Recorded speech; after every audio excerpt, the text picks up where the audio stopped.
As you said, I issue the challenge, give me an example of something that doesn't exist. My response will be either there isn't any such thing as that, or that does too exist. And in the case of the fictional characters, it's that does too exist.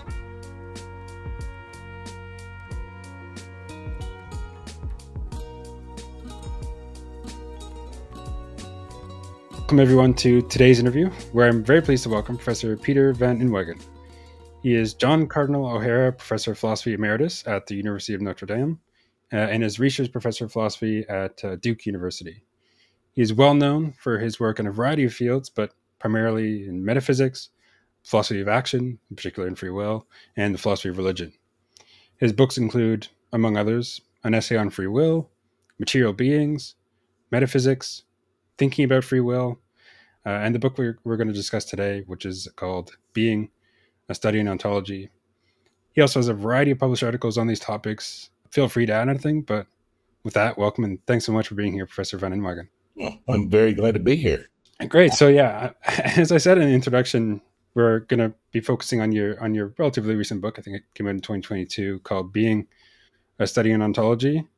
And I mean, I have to say, I've long been a fan of your work, both for its, the interesting subject matter, but also the quality and the clarity of your work. And I have to say, this doesn't disappoint in those regards. So so I'll include some links in the description to where this book can be purchased for any of those that are interested. But it was a really, really great book and really fascinating subject matter. So I guess I want to start with a sort of general question about the evolution of your thinking on this. I mean, you've been thinking, writing, and lecturing on these topics for a long time now, and I don't know. How would you say that your thinking has evolved over the years? Have there been significant shifts in your approach, or have you kind of broadly been kind of Quinian and other things that are sort of true of your approach today? Well, insofar as I was thinking about ontology at all, I suppose I've never been very far from Quine. Quine was never my teacher. I barely met the man.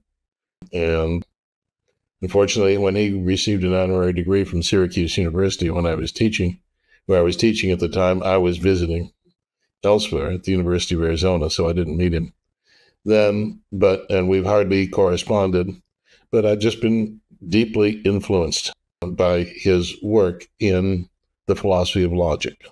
But I don't know that, I mean, I've spent a lot of time thinking about the problems and coming up with solutions to problems. I don't know that there's been any very great changes in my point of view.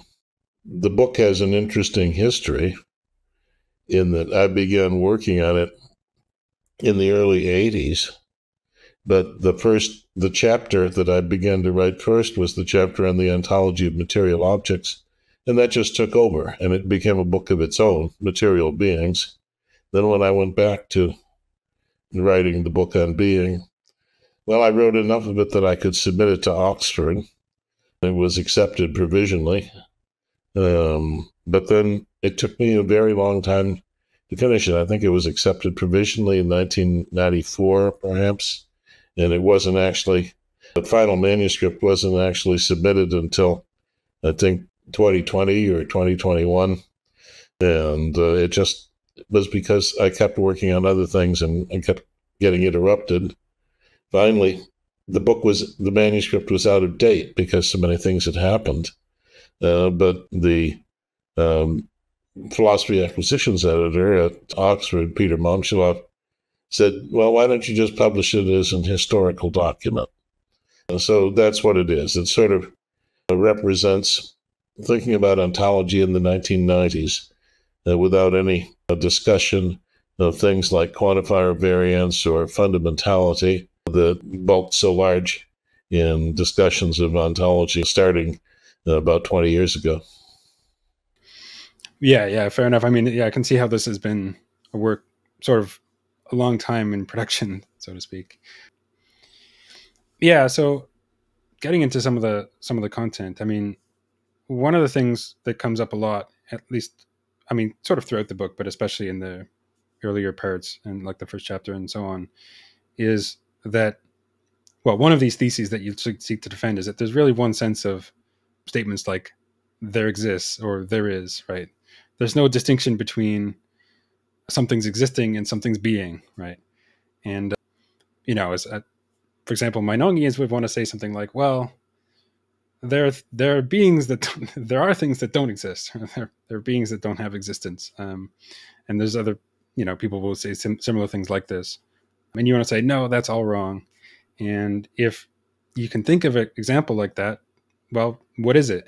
And I'll either say that there is such a thing and it does have being, it does exist, or there isn't, right? So, I mean, yeah, could you talk a bit more about that and this challenge and this, I guess, thin view of being that you have?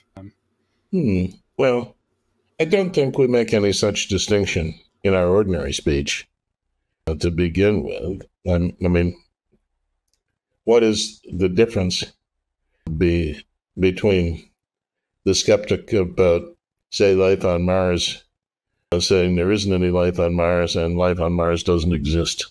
I don't see any difference there. I told once what I thought was a funny story of my telling someone that there was a passage in Meinong's collected works where he admitted that the whole thing was incoherent, and after many hours of fruitless searching, the other person protested that there wasn't any such passage. And I said, well, of course there was. You were looking for something. After all, there is something you were looking for. It just didn't exist. I think that person would have the right to be rather upset with me if I said something like that. And as to more technical language, to me, the technical language is a refinement and a sharpening of ordinary language. That's really the only way we get technical language. If you look at I've always advised people to look at a good college introductory text to physics and see the way terms like displacement, velocity, acceleration, mass, momentum, energy, torque, and so on are introduced. You see that they are introduced very carefully, starting with our just operational procedures that we can describe in ordinary language. It is really just a refinement or sharpening of ordinary language. The same is true of mathematical language. I mean, it's compressed to a degree where you couldn't, in practice, say the things that you say in a physics journal or a mathematics journal in ordinary language. It would take longer than you have in a human life to say it, but nevertheless, that's where it started.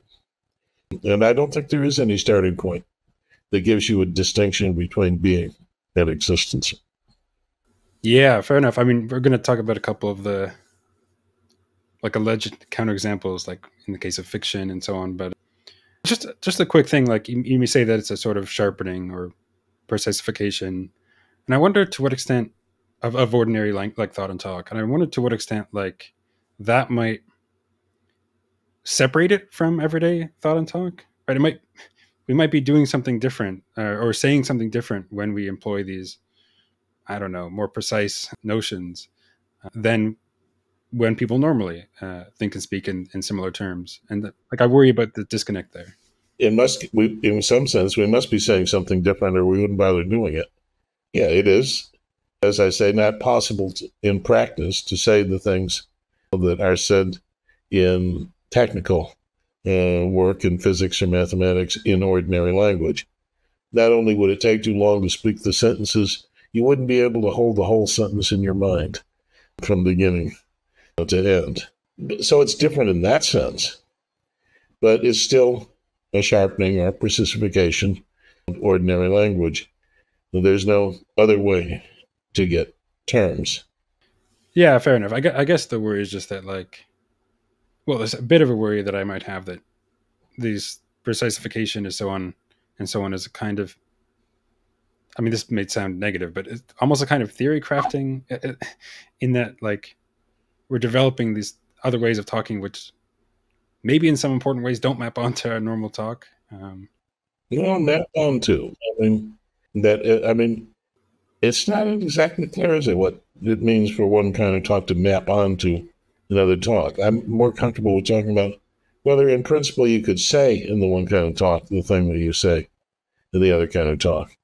And of course, by say, we have to mean something like in principle, or God could do it, or something like that. Maybe we can't, but it's there in the language, the capacity for that. It's just that we're not good enough at speaking our own language to understand a sentence that's 5,000 words long. Yeah, I guess the map onto phrase is maybe a bit unclear. Maybe what I'm trying to express is that as a sort of account of, or a theory or description of what we're normally talking about, it might not be very good because we're like, I don't know, developing new, more precise notions that aren't what we're already getting at, so to speak, if that makes sense. Now, of course, when we talk about technical things, if you want to talk about the stuff that, say, high energy physicists talk about, of course, we're talking about things completely remote from human experience. I'm not saying that the propositions of physics or mathematics, everyday propositions, they're not. I'm just saying the language that's used to express those propositions is developed in a precise way, starting with ordinary language. Right. Yeah, fair enough. Okay, so, and then what did I want to get into next? I was wondering what you think of this, a simple example of a, perhaps someone might put this forward as a thing that doesn't exist. I'm sure you're familiar with this. Holes, right? So I don't know, like these pair of pants or this block of cheese has holes in it. There is a hole there. But it's not clear that we want to say that there is a thing that is that hole. And so maybe there is a hole, but it doesn't exist. What would you say about that? Well, if there is a hole, we can ask what properties it has. Is it, for example, made of air? Well, you could put the piece of cheese in a vacuum and there wouldn't be any air there. What you need is a way of using the language of there is, exists, and so on, that respects the demand that if you say that something is or exists, you have to be able to give a coherent account of it. Probably there is no way to give a coherent account of holes. What you want to be able to do is give an equivalent account of, so to speak, objects that are holes. Well, probably the best way to say that, well, to take a famous example from the history of philosophy, there are as many holes in this piece of cheese as there are crackers on this plate. You would want to find some way to say that without asserting the existence of things that aren't physical objects. After all, there's nothing there but the piece of cheese and the crackers and the plate. When you talk about the number of holes in the piece of cheese, you're not really talking about the insertion of objects called holes into the cheese. You're saying something about the shape of the cheese. You might want to look at topology, for example, because they've spent a lot of time thinking about what's the difference between, say, an American donut and a sphere. And an American donut, in a sense, has a hole in it, and the sphere doesn't. I'm not going to try to tell you how to solve that problem. It's a difficult problem. It's not an important problem in itself, but it's an important problem methodologically. Because if you can't solve that relatively simple problem about how to say what you need to say about the holes in cheese, there are much more central and important philosophical problems that you're not going to be able to solve either. So it's an exercise. It's a good first step. Right. Yeah. Of course, I'm alluding to David Lewis's famous paper. David and Stephanie Lewis's famous paper. Yes. Yeah. I mean, I wonder what you like. I would think that maybe we could say something, and maybe this is just sort of offer a paraphrase. I'm not sure that that's the right thing to say here. When we say that there exists a hole, or this cheese or whatever has a hole, maybe we're not literally saying that there's this object that is that hole, but we're saying something more like, well, there are certain conditions under which it's correct to say that this object has a hole, or the proposition that this object has a hole is true, or that there exists a hole is true. And those conditions, I don't know, involve something about the topological properties of the cheese or whatever, but they don't require that the term whole functions as like a singular term that denotes something or something like that. So that's pretty much what it's saying in different words. Yeah, fair enough. I guess, yes, that's right. But I was wondering if we could say that there, why, something of that sort there, like there's conditions under which it counts as true, and and that doesn't require that that the term functions as a singular term that denotes an object. Why couldn't that be true in a lot of other cases? I mean, maybe we want to apply this to cases of fiction. Maybe we want to even apply this to some cases like regarding property and mathematical talk. I mean, not to say that is correct, but maybe there's some approach to be made there along those lines, if that makes sense. Well, it's always possible. It's good work if you can get it. The question is, can you get it if you try? People have tried to produce, now philosophers use the term paraphrase here. So you take something that seems to imply the existence of something, like you say the sun rose this morning. That seems to imply that the sun moves. Well, maybe you can say instead, well, the earth turned in such a way that the sun we were prevented from seeing the sun by the horizon, and then the earth and the sun were so positioned that sunlight could come to us directly without passing through the earth. And there we don't say anything that make the sun move, but it looks as if we said everything that we need to say. That's what a paraphrase is supposed to do. It's a way of removing the misleading implications of something. Now, of course, it's a philosophical question. Which implications of something are merely apparent? Some people will think that, say the statement that if the number of people voting is odd, then the vote can't be a tie. It's a true statement, all right, but does it imply the existence of numbers? Well, some would think maybe, let's say some think it does and some think it doesn't. The way to do that, approach that question from the Quinean point of view, is to see whether you can come up with a paraphrase that clearly does not imply the existence of numbers. Right. Yeah. So what I said is kind of, I don't know, not really an account, not really actually solving the issues. It's maybe a bit of it's programmatic promissory note. Yeah. Yes, yeah. And there's serious worries that it can be fulfilled, but I mean, maybe I'm not so skeptical, but it's again not something I've not fully worked it out. Well, you can get rid of. Now, of course, just because you can find paraphrases that don't imply the existence of something doesn't mean that those things don't exist. Right. The great logician Alonzo Church famously parodied this idea by showing a way to eliminate. It's called ontological misogyny, a way to eliminate quantification over women. But unfortunately for the misogynist, even if you can successfully eliminate quantification over women, it doesn't follow that women don't exist. So they're there, all right. Yeah, I remember you made this remark in the book. I found it a little bit funny. I don't know, like we definitely wouldn't want that to be the case. But anyway. Yeah, fair enough. And then, so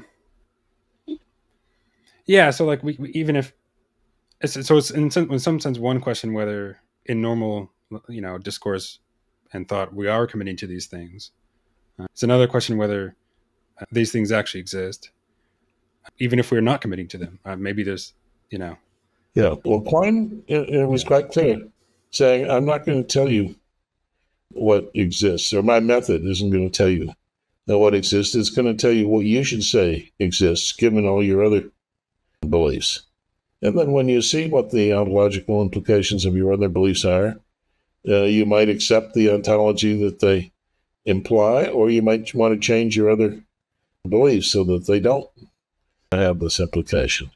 But he's saying, I'm not in the business. My methodology does not actually have conclusions of the form X's exist.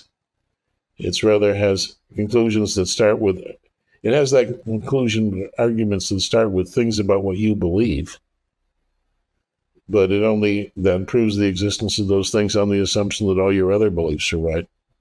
Right. Okay, so then a couple more worries about, well, a couple more quote unquote arguments to thinking that there's a distinction between existence and being. Some people think that just having true negative existentials implies the existence of things that don't exist. And this is probably the maybe easier one to dispense with, in that, no, there aren't any things that don't exist. We can say of, well, those terms that they don't denote anything, or say of everything that does exist that none of them are a thing of that sort. None of the things that exist is a unicorn and so on. But Actually, everybody will follow that the way you put it. I mean, let's look at an example. Suppose someone says there are no purple cows. Well, and then someone says, so what you're saying is they're actually mentioning purple cows and saying they don't exist. So there must be purple cows so that you can assert of them that they don't exist. Now, that's a really appalling argument, which nevertheless had considerable influence. Russell came along and said, look, he didn't say this right away. It took him some time. He accepted the argument at one point, but later he had a conversion experience, and he said, no, when you say there are no purple cows, you're just talking about two predicates, being purple, hominity, and you're saying that those properties there isn't anything that has both those properties. All you need to assert the existence of is the two predicates. So there, I think we can be fairly clear. At least we've disposed of that as an example, as an argument for the existence as an argument for the being of things that don't exist.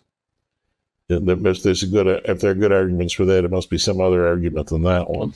Right. Yeah, I definitely agree with that.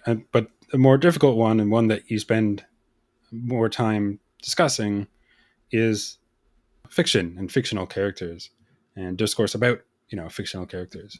It seems like we can say true things about fictional characters and places and so on. And even things that can be said to, like, comparing them to non-fictional characters. I don't know, like Joe Biden is taller than Mickey Mouse or whatever. And in some sense, that seems to be true. And so the worry is that, well, there are these fictional characters, and we can write about them, we can talk about them, we can say true things about them and so on.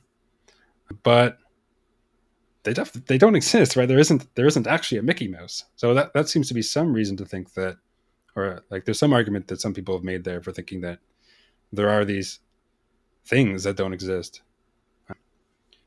Have I phrased that fairly, or what do you think? Yeah, sure.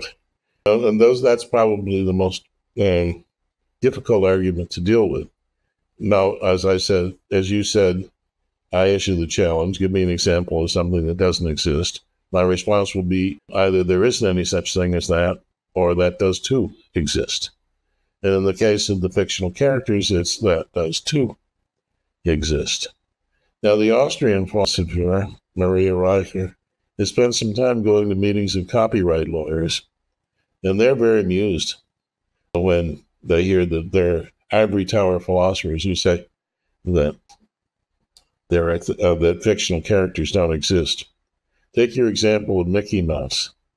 Mickey Mouse is a very expensive intellectual property.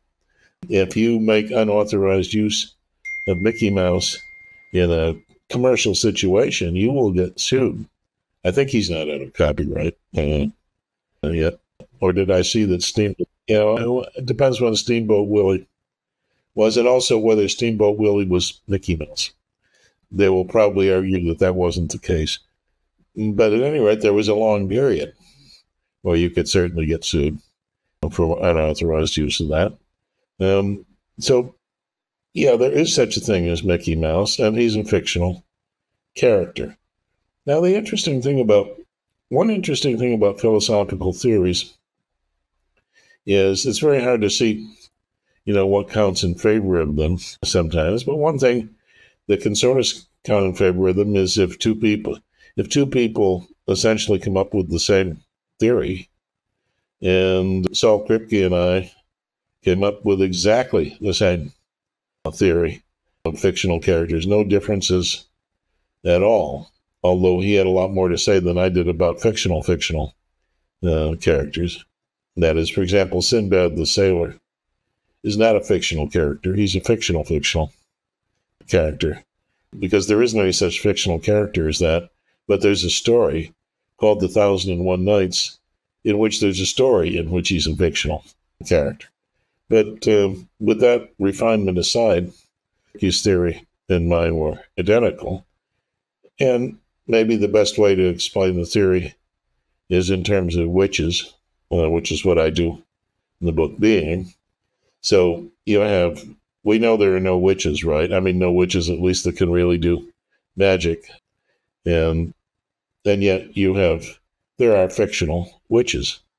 For example, in John Updike's novel, The Witches of Eastwick, there are 3 women who really are witches, who really do have magical powers. So what are we going to say about that? Well, the way to approach that is to distinguish, when you're talking about fictional characters, to talk about the properties they have and the properties they have in the story, as it were. I use various terms for the second one. The simplest one is holding. That is simply because in the Anglican wedding ceremony, there's a phrase to have and to hold. There are really 2 different kinds of predication when you're talking about fiction. There's the ordinary predication, where you say that, for example, Suki Rougemont was created by John Updike, that she's a fictional character, that she appears in every chapter of The Witches of Eastwick. Those are all predications. When you say she's a woman, a witch, lives in Eastwick, Rhode Island, was played by, who was it, Michelle Pfeiffer in the movie version. Those are, no, sorry, right. She was played by Michelle Pfeiffer as a true predication. Like lives in Rhode Island, is a woman, is a witch, and so on. That is, as far as I can see, an undefinable term, but it's one that we understand because we know that there isn't any famous consulting detective that lived at 221 Baker Street in the 1890s, and yet we know that it's better to say about that about Sherlock Holmes than that he was a butcher who lived in St. Petersburg in the 17th century. That would not be. So there is a right thing to say in terms of this holding, and so that's just a distinction we make between 2 kinds of predication when we're talking about fictional characters. Right. Yeah. There's definitely something intuitive about this. I mean, it's strictly speaking false that Sherlock Holmes lives at 221, B Baker Street. There isn't, if there is. Well, that sentence can be used to say something true, and it can be used to say something false. Right. In the sense in which it says something false is the one which requires that there is that location and there's a person going by that name that lives there and so on. Mm-hmm. There isn't actually, that's not actually there. But we do want to say there's a sense in which that's true, and a sense in which, Sherlock Holmes is immersion is false, right? And not just false for the reason that, there isn't immersion of that sort, presumably. But I don't know. I guess I'm sort of, and you say it's in some ways an indefinable term, but I could see someone being worried that it's not super clear what we're getting at with this holding relation, because you say it's not the same as having, but what really is it? I mean, intuitively there should be something to say, but it's not quite clear what to say. Of course, we can't define having either, can we? Yeah, but I mean, having is sort of, I don't know. Maybe there's no further definition for true predication, but Well, if I knew how to define, if I knew a workable definition, I would give it. But I have to be content with pointing out that we do know how to use it, because we do know. So you take the predicate is a which has an empty extension, but you take that predicate and you put various names of fictional characters in front of it, and you get a sentence that's true. And we all agree, at least if we've read the relevant books, we all agree which of these sentences are true. So there is a relation there that we understand. If we can't explain it in terms of any other relation, well, there's lots of terms that we use correctly that we can't explain. Yeah, what about another word that maybe could be helpful? This might be just to give another equally kind of a similar kind of word. Like, I mean, you discussed incorporation and so on, and other examples. That there's certain properties that we associate with these characters, but they, strictly speaking, don't possess those properties. But maybe that's not any more helpful, because then, well, what is it to be associated with, and so on. Well, I don't think what had problems. That is, whatever word we use. That is, you mentioned incorporate. Now that would have to do with Nicholas Waldersdorf's theory of fiction, which is consistent with mine, but is more, it's more filled out. That is, he identifies characters with kinds of people. So being an Englishman is a kind of person. Being a butcher is a kind of person. Being a woman in childbirth is a kind of person. And characters, he says, are just very specific kinds. And these kinds will incorporate various properties. For example, the kind woman in childbirth incorporates the kind human being, because you can't be a woman in childbirth without being a human being. And so for him, holding is incorporation. That is, he doesn't use the term holding, but it plays the role. He's been more specific. I mean, there are difficulties that you always get when you get more specific. You know, there are difficulties that I avoid by being vague, that his theory subscribes to. For instance, you can't seem to have two characters who are undifferentiated in a novel. So what do you do about the procession of invalids? And there's a procession of invalids. It's got about 20 people in it. What you have to say there is there aren't 20 characters. What there is a fictional procession. It holds properties like having 20 people in it, or it incorporates. There are fictional objects other than characters, fictional buildings, fictional villages, and so on. So you can have all kinds of kinds. Well, apparently there's a procession kind, and that incorporates properties like having 20 people in it. Anytime you try to do a well-worked out theory about this, you run into awkward intricacies. Yeah, because it seems weird to say that there's this fictional procession, but not the fictional characters that are members of that procession, right? Yeah, or to take an even smaller case, well, what about a novel that has the Robinson twins in it, but I forget about there's the Tarleton twins in Gone with the Wind. I've never read Gone with the Wind, so the movie. I don't know if they're differentiated in any way, but you could imagine that you have a pair of twins and nothing is said to differentiate them.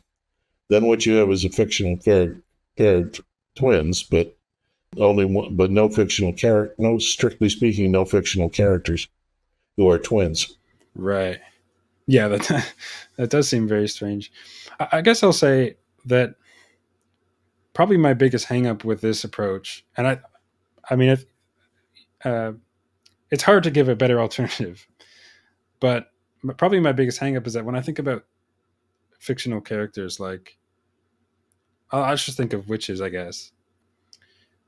Then you have to say that there's there aren't literally any witches. There are witches. Well, let me be careful. There are fictional characters. There are that are witches in some sense, but there aren't. Like if we went around in the world, we wouldn't find a witch performing magic or anything like that. But the problem that I have is that I don't know. Part of what it is to be a witch is to be a, I don't know, person-like creature that can perform certain tasks, and literally speaking, and if there are no such individuals, Remember, in whatever sense Suki Ruzman is a witch, she can perform magic. She holds both those properties. yeah, but she holds them. But there isn't literally something that has those properties. Well, see, what you would say would be a problem if she had the property being a witch, but only held the property being able to perform magic. Right. But she isn't. She isn't a witch, and she doesn't perform magic. But in whatever sense she is a witch, she does perform magic. Right. So those two, they sway together, those two properties. Yeah, but then we have to say that there is a thing that is that fictional character, but it isn't strictly speaking a witch. Yeah, well, and you wouldn't want it strictly speaking to be a witch, because then there would be witches.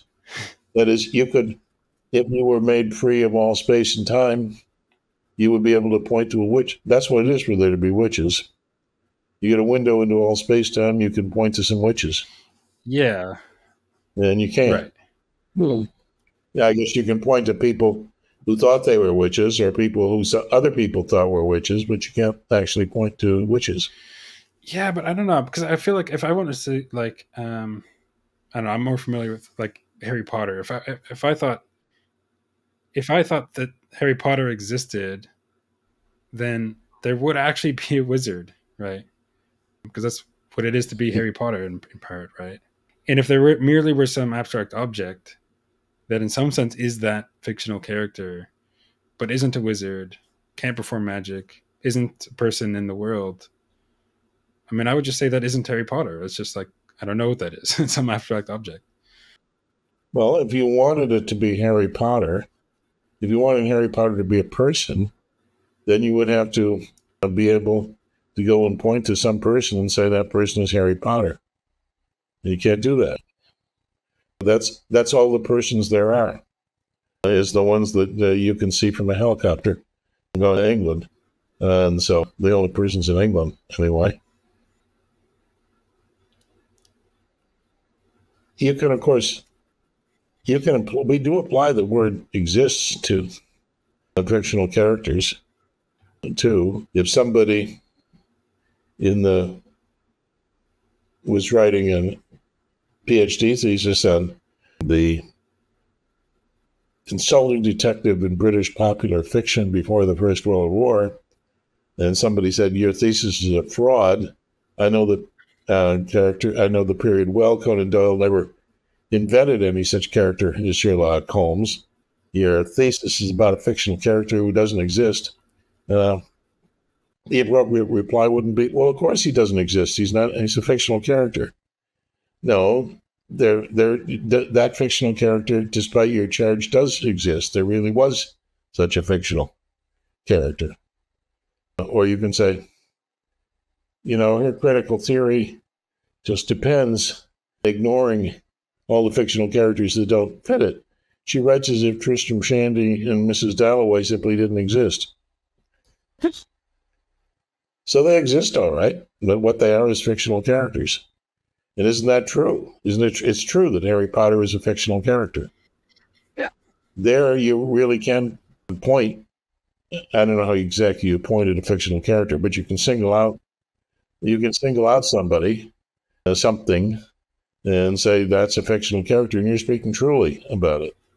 Yeah, that's a fair point. Although I would want to try to see if I could make work the kind of rough proposal I was saying earlier, which is that maybe we could make sense of, yeah, of course, it's right to say that there are these fictional characters, witches and wizards and whatever, and they can say true things about them and so on.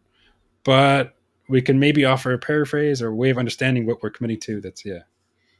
Well, yeah, I mean, certainly the Neo-Meinongian way of treating fictional characters say they really do have all these properties, except they don't. Not the properties. The fictional characters don't exist. But then I would have to ask, as I always ask the Neo-Meinongian, well, what do you mean by exist? See, I think what exists, to say that X exists means is to say that it's not the case that everything is not that thing. I mean, just take everything. We all understand everything. We understand it's not the case that everything is not that thing. I think that's what exist means. I could be wrong about what I mean by exist, but that is, you don't have access to the meanings of the words you use that's perfect. People do make mistakes about what they themselves mean by words they use. Witness Austin's famous case of shooting a donkey by accident and shooting a donkey by mistake. People think that the two words mean the same thing. Then they hear Austin's story and he said, no, you could shoot a donkey by mistake and not shoot it by accident, or you could shoot it by accident and not shoot it by mistake. Well, maybe I'm wrong about what I mean by exist, but that's what I think I mean by exist. And the Neo-Meinongian is going to say, of course, well, that's not what you or anyone else means by exist. And there we have a typical philosophical disagreement. What if the Meinongian or Neo-Meinongian were to try to pull the following sort of move? Being is sort of indefinable, or maybe existence is sort of indefinable, and maybe the difference is indefinable, but we understand that they can come apart in some of these cases, and they don't offer a further account of being or existence or the difference therein. Maybe it's just introducing a lot of mystery, but what if they were to try to say something like this? Yeah, well, I mean, there's nothing wrong with indefinable terms. Definitions can't go on forever. There has to be some terms that we just understand without having a definition of them. There's no such thing as an absolute knockdown refutation of any very sophisticated philosophical position, or at least they're very rare. Maybe logicism got, for example, definitively refuted by Gödel's theorem, for example. Certainly the theory that knowledge is justified true belief was definitively refuted by Gödel, but very rare. And I don't think that I can definitively refute Neo-Meinongianism. But I just present that. It's like, I just claim I don't understand what they mean by exist. I don't understand them when they say that these things are, but they don't exist, because, I just say X exists means there is something that is X. And they say, no, there is something that is Harry Potter, namely a certain fictional character, but he doesn't exist. And that's where I say, it's not that that's wrong, it's that that's not even wrong. That is, it doesn't mean anything at all. Which is, I could be wrong about that. Maybe it does mean something, and I just don't see it. Yeah, and even if it does mean something, it's like almost superfluous, because I mean, you could point out that we can get along perfectly well understanding existence and being in a univocal way, among other things, and it's not clear that we're really missing anything from our picture of the world, at least as far as it goes.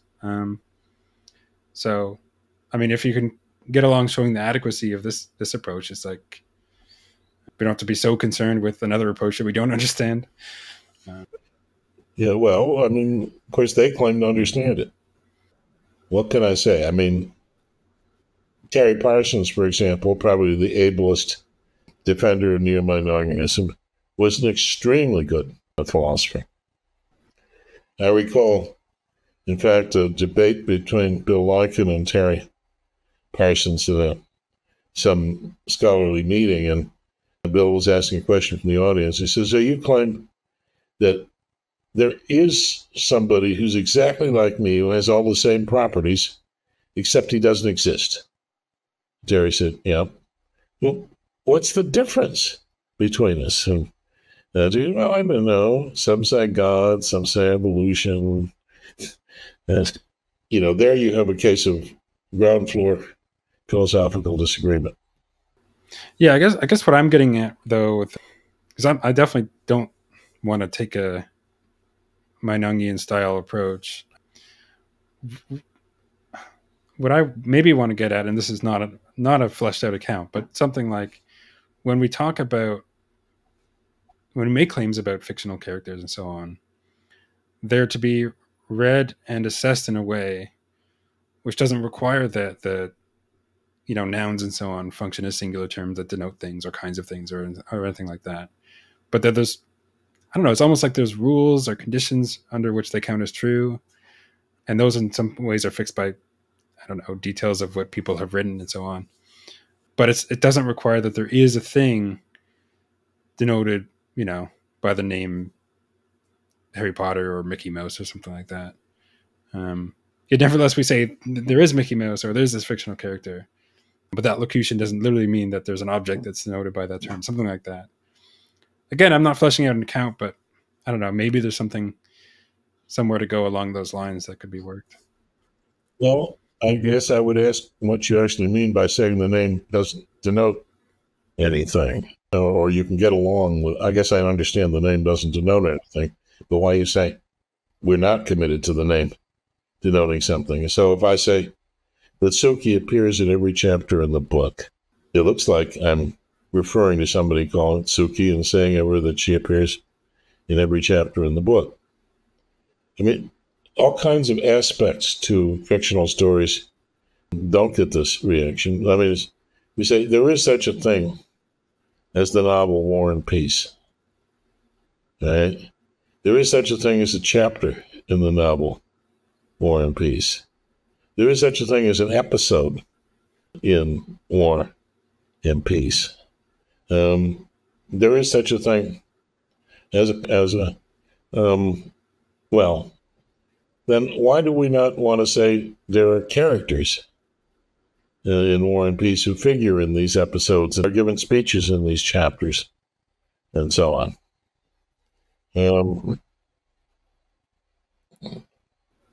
It's just why not say that their being is the same sort as the being of a novel or a chapter or an episode? It is such stuff as there, man. They're just entities that we talk about when we're talking about fiction. Yeah, that's fair. I mean, I guess what I want to say is that, like, for the example of the character that appears in every chapter of the novel, like that case, I would say something like, yeah, that's true.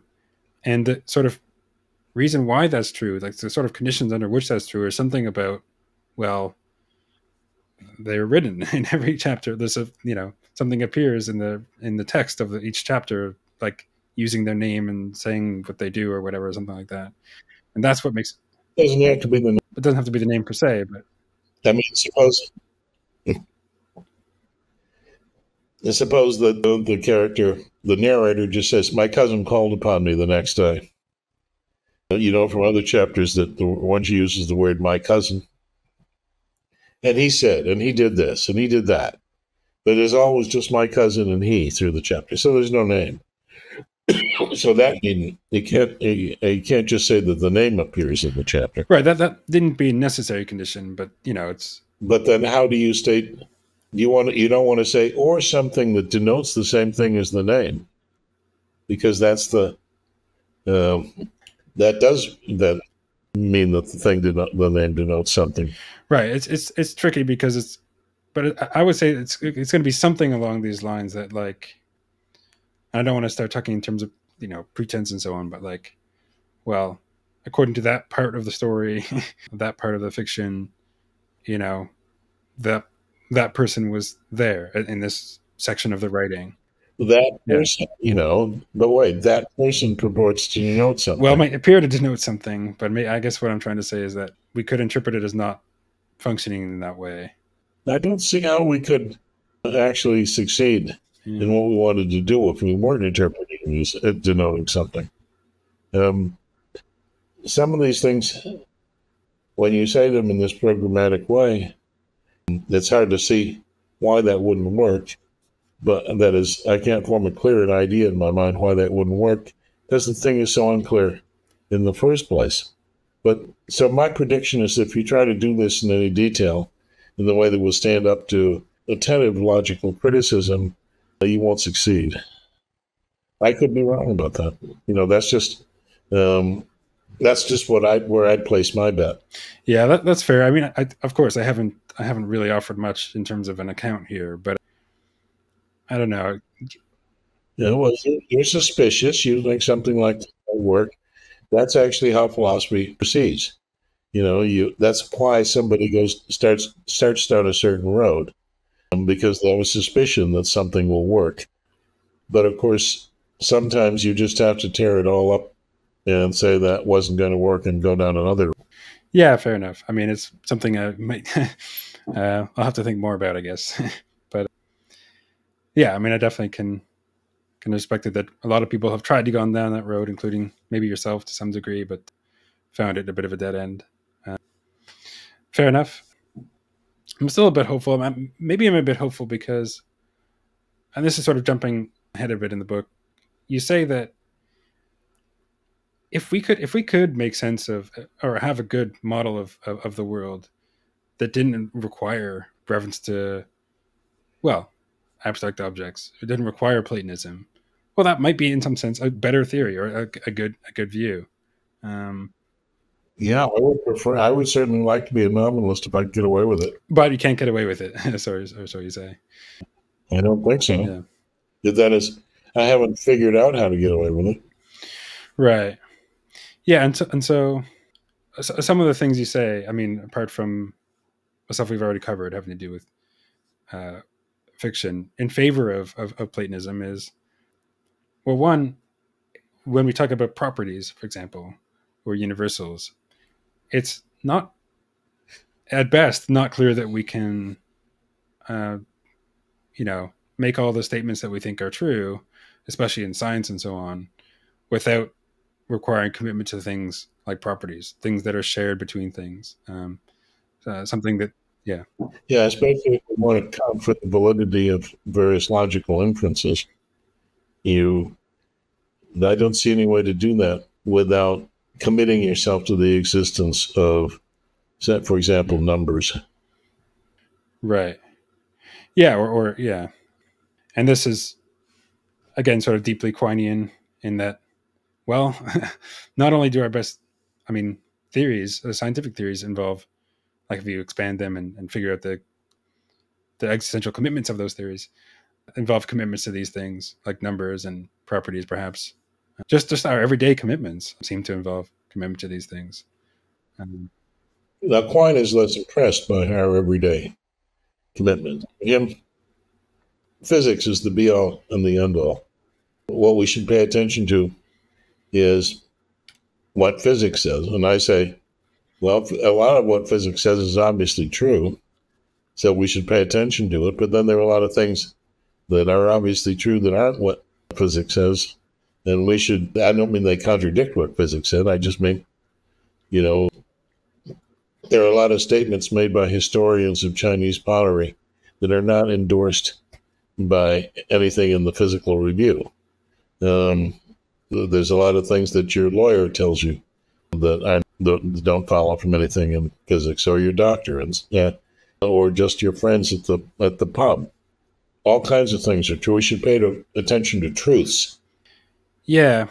So I wanted to bring up one response that I've seen to sort of indispensability style arguments, because last year I talked with Mark Balaguer on his then recent book, or then new book, I guess.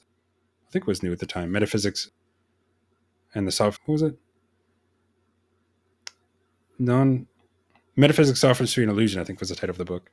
toward a widespread non-factualism. And in there, there's this thought experiment that he considers, and we can question the coherence of this thought experiment. And I expect you might do so, but he says something like this: okay, let's just grant that our best scientific theories do involve, these existential commitments, right? If they're true, then there are numbers. Maybe we add properties in there too, other things that, if they exist, they're these abstract objects. But then suppose also that God exists and he can control whether these things exist, right? He can create or remove the Platonic realm at will. Again, you might question the coherence of this, but I suspect. But suppose that this is the case. Then and suppose also that God is actually removing and replacing them one day after the next. So today they're here, tomorrow they're not. Well, and this might bring in some difficult issues regarding time, but my thought is, and Brauliger's thought is that, okay, strictly speaking, our scientific theories that involve commitment to these things would go from true to false to true to false, but nothing really of scientific concern would change. We wouldn't notice any difference. Our scientific theories would still predict the observations as well as they would. We'd have the same experiences we would expect on the days where these theories are true and false. So he says the theories are false, but for all intents and purposes true. Yeah, well, this is just a colorful way of expressing fictionalism. First of all, I would say that the story doesn't really make any sense because abstract objects don't figure in causal relations, and creation is a causal relation. So removing is a causal relation. So the causal hypothesis doesn't make any sense. But let's just say, well, suppose there aren't any abstract objects. Our physical theories would work just as well. That may be a problem for people that employ the Putnam indispensability argument. I don't. I've never said that we should believe that there are numbers because because we quantify over them in physics or anywhere else. I'll just say, well, if you quantify over them and you also say that there aren't any such things, you're contradicting yourself. Well, maybe. What do you want to give up? Maybe I don't know what I'd want to say there. I don't like to contradict myself. I'm not going to give up physical theories or the other apparently true statements. There's that's, as Geach said, the only thing wrong with contradicting yourself is that it ensures that something you believe is false. Well, all right. Shall I get rid of that by not saying I'm saying some true things and some false things? Shall I give up the true things and then only be saying the false things? And then I won't be contradicting myself. But everything I believe will be false rather than just some things. So maybe it's better to keep contradicting myself. I've never claimed anything more, though, than the nominal. You can't be a consistent nominalist. Well, or can't. Let's say it's very difficult to be anything other than to be a consistent nominalist because you're always saying things that contradict your nominalism. Yeah, I think what Brauliger would say is that he would grant that the theories are, strictly speaking, false, right? So in that sense, it's a matter of fiction, but they do still seem to get a lot of things right. For example, the theory predicts where a particle would be, and lo and behold, you look and there it is. So, all right, so the theory is effective. We don't understand why it's effective. It's like a black box. It's as if we had a computer, and when we press the right keys, it'll make any prediction that we like, and it's good at making predictions, but we haven't the faintest idea why it works. Would the existence of these mathematical entities explain that, though? Or, well, if let's say, what's a prediction in physics? Well, it's essentially a logical argument from initial conditions to a statement about the future, right? Now, why is that? Why are those effective? Well, first of all, let's say they're logically valid, the inferences, but then we have to say that all the premises are true. Then we know why they're effective. A sound argument has a true conclusion, can't help it. But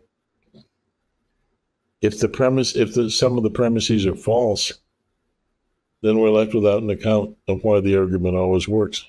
It doesn't prove the argument is unreliable. It just means that we're without an account of its reliability. Yeah, no, this is a fair point. I guess I'm not sure exactly what he would say or that I might say about this, beyond just perhaps that, look, the theory just appears to describe these things in these ways. It tells you where particles are going to be or whatever. But also, in our phrasing of, in our statement of the theory, it involves or entails false, existential statements, right? That there are these mathematical entities. But oh well, it describes these things correctly, in the relevant respects. Well, that's consistent with what I'm saying is you say it allows you to make correct predictions. That is, it allows you to construct arguments that lead from true premises to a true conclusion. But why do they always lead to a true conclusion? Well, it's not mysterious if the premises are all true. You have a valid argument with true premises, you're going to get a true conclusion. You have a valid argument with false premises. Why does it always lead to a true conclusion? Well, we don't know. I'm not saying what you lose is an account of why your theories work. I guess that the words that maybe the idea is that there's just not more to the account of why this works than just, I don't know, this is the correct model of like the motions of the particles or something like that. Well, it's not a correct. It's false. No. The theory more broadly commits to things that are false. Yes, Yeah. it leads to a right. Yeah. It's an effective model. Right. Let's say, but why is it effective? That we just have to say, well, it just is. Or John Stuart Mill was right about mathematics.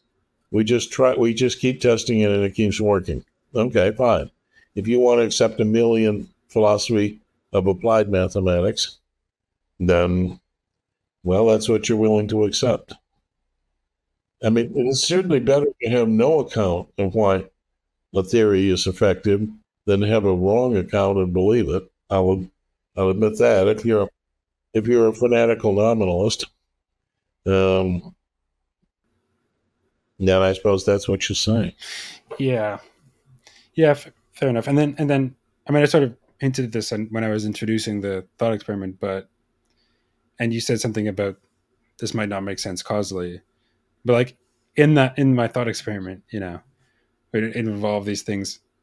Well, one being contingent, and two, God having the causal power to bring these things in and out of existence, and that might not be possible. But I don't know. Would you say that that those things? Well, as I said, it's just a striking presentation of fictionalism. You're just saying the thing is true, then the things are fictions. Why not just do it in a straightforward way? Well, suppose they don't exist. Still, our theories are still going to make the same predictions because we have procedures for making marks on paper. Assume that we're not using computers, that we do all the calculations by hand. We have these algorithms for manipulating symbols, and they always lead to a right conclusion, or provided we haven't made a mistake in the data that we've entered. So we just tested these under a variety of conditions, and every time they don't lead to a true conclusion, we found out it's because we entered the data wrong. So it's an extremely reliable machine, this theory. So just quickly on your sort of develop account of properties as you say unsaturated assertables. I don't know if you want to talk briefly about what that means and what your account here is of properties. properties are things that we predicate on things. I think that means that properties are things that are true of things or false of things. Things that are true of things or false of things are just things that we say about things. So one of the things that you can say about a city is that it's the capital of France, right? You can say that of any city, but there's only one city that you can say it truly of. So, that's my model for talking about properties of things that can be said about things. Or not really, because most of them are too complicated for us actually to say them, but at least we can get some of the simpler properties of things that we can say about things. And the ones that aren't things that can be said about things are just due to our human limitations.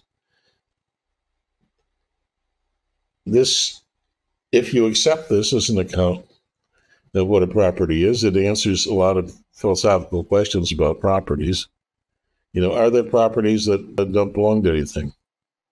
Well, are there things that you can say about things that you can't say truly of anything? Sure, that it's a perpetual motion machine. There are properties that can't possibly be said truly of anything.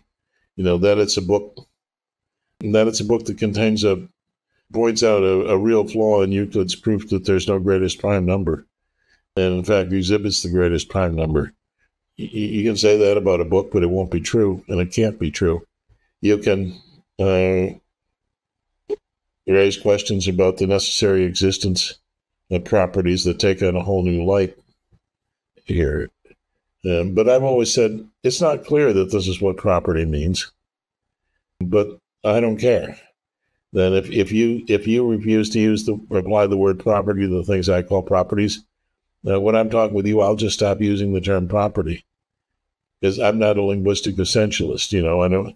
I'll call them unsaturated assertables. Then that is a saturated assertable is a thing that can be just said. An unsaturated assertable is a thing that can be said of things.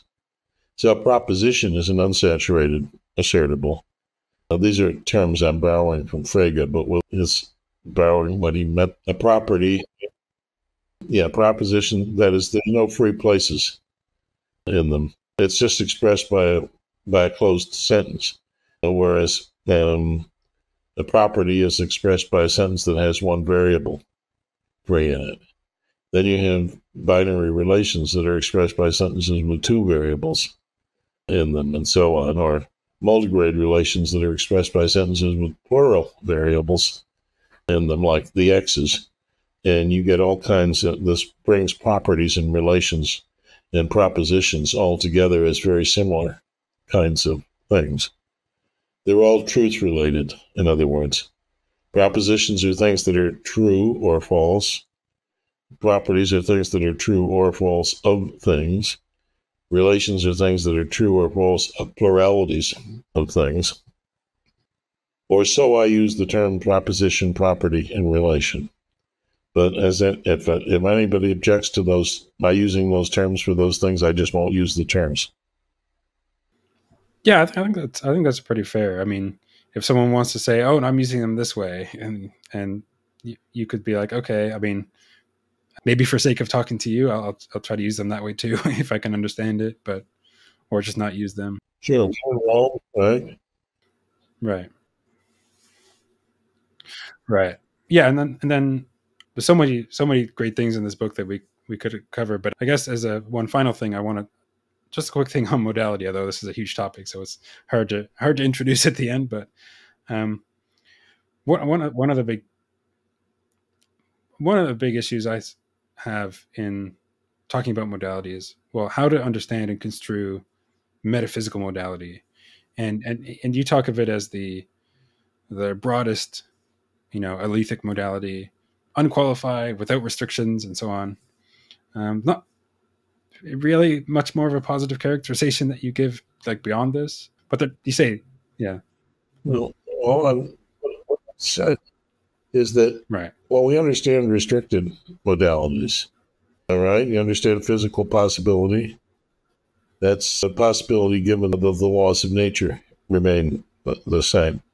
Technological possibility means something that could be produced in a society at our technological level. For example, I'm given to understand that there are no buildings that are a mile high. They're technologically possible. And a spaceship that travels at half the speed of light, that's not technologically possible at present, but it is physically possible. We can have all kinds of restrictions on modality, but if there's restricted modality, mustn't there be unrestricted modality? Mustn't there be something that the restrictions are applied to? That's what I call just modality, period. Some people call it metaphysical modality, but, you know, I mean, I don't know whether transparent iron is absolutely possible or not. If it is, though, the statement that it is possible doesn't seem to me to have the flavor of a metaphysical statement. That is, could the laws of nature be different in such a way? And let's say the laws of nature rule out transparent iron. But I mean, suppose the ratio of electromagnetic force to the strong force was different in such a way from what it is. Might there then be transparent iron? That doesn't strike me as a metaphysical question. Although I admit the term metaphysics is hard to define. So I just prefer to talk about absolute modality rather than metaphysical modality. But of course, if I see another philosopher talk about metaphysical modality, I just read that as absolute modality in my terms. Right. I think that's pretty fair in that, you know, I get the impression that this is what most philosophers are kind of assuming, that it's just possibility tout court, you know, just in the broadest sense. What do you think if someone says about the inference from quote unquote restricted modalities to the unrestricted modality? What if someone were to say, well, say nomological, you know, some physical possibility, some physical modality, all that's really saying when you say that something is physically possible is something like it's, I don't know, logically compossible with the laws of physics, right? And if it being logically compossible is, I don't know, with those laws is some fact about those laws and logic, and you don't need to invoke or have in the background some less or unrestricted modality to make sense of that. Well, mathematics can't be reduced to logic. We agreed on that, right? Right. So suppose it's mathematically inconsistent with the laws of physics, though logically consistent. Yes. So there would be some things which are... That would be, everybody would agree that if you can mathematically deduce the contradiction from the statement that thing occurs in the laws of physics, then it's physically impossible. Right. So we might include... What would you say about the statement that laws of physics could be different? That's physically impossible, right? Isn't there some meaning we can give to the question? When people talk about the fine-tuning argument and so on, they say things like, well, there are apparently arbitrary numbers in the laws of physics, things that, as the physicists say, have to be filled in by hand. So maybe the ratio of the strength of the electromagnetic force to gravity, for example, is one of these. Could it have been different? Well, it's not a theorem of mathematics or logic or anything, but it is what it is. So that seems to, some people seem to think that means it could have been different. Yeah. So I guess in those cases we might say something like, take the fine-tuning case. Yeah, there's a variety of senses in which they could have been different. It's maybe mathematically possible. It's logically possible. But it is. It's evident. There's nothing in logic and mathematics to say that this had to be 10 to the 39th power or whatever the figure is. I mean, that's just a figure. It's just what it is. Right. So on those modalities, it could have been different, is what I would say. In that mathematics doesn't. I mean, I'm not sure that mathematical and logical possibility are actually modalities. Yeah, Fair enough. I mean, I guess I don't want to spend too much time on this because I have one question that I usually end with that I want to get to. But I guess roughly what I'm thinking is of a modality is, there's all the kind of logical features of a modality, like formula construction and your operators and so on. And then there's put informally, there's the things held fixed. You can think of these as just further axioms, be they like laws of nature or laws of whatever, principles of technology or whatever modality we're considering. And then when we say something is possible, when we say something is impossible, we're saying something like it's being the case is not like logically consistent with those other axioms and, given the other consequence relations validated on the modality, something like that. And we could think of these different modalities as kind of different logics with different axioms and potentially different inference rules and so on. Yeah, maybe that's not really a great and full presentation, but I don't know. It's something I've thought of as an approach there. Well, I mean, but just take any of the numbers that occurs in the laws of physics, like the universal gravitational constant or Planck's constant, and obviously mathematics and logic have nothing to tell us about whether they could have been different. It's not evident to me that they could have been different, and it's not evident to me that they couldn't have been different. So I don't think consistency with something that we have, mathematical and logical consistency with something we have, is going to settle that question, whether those numbers could have been different. So if the question means anything, well, what it doesn't mean is, are they logically and mathematically consistent? Right. Yeah, okay. That's fair. I might have to think about that some more. But then, okay, so just to wrap up, I always end with one final kind of meta-philosophical question. What would you say, what do you think of is the sort of value of philosophy? What do you think is, maybe in particular metaphysics and the stuff that you work on, why is it worth doing, perhaps for yourself or more broadly? What do you think about that? Aristotle's metaphysics begins with the statement, all men by nature desire to know. And by that, he didn't mean that all men desire to know, all human beings desire to know. He meant that their nature is such. The nature isn't always perfectly realized in people.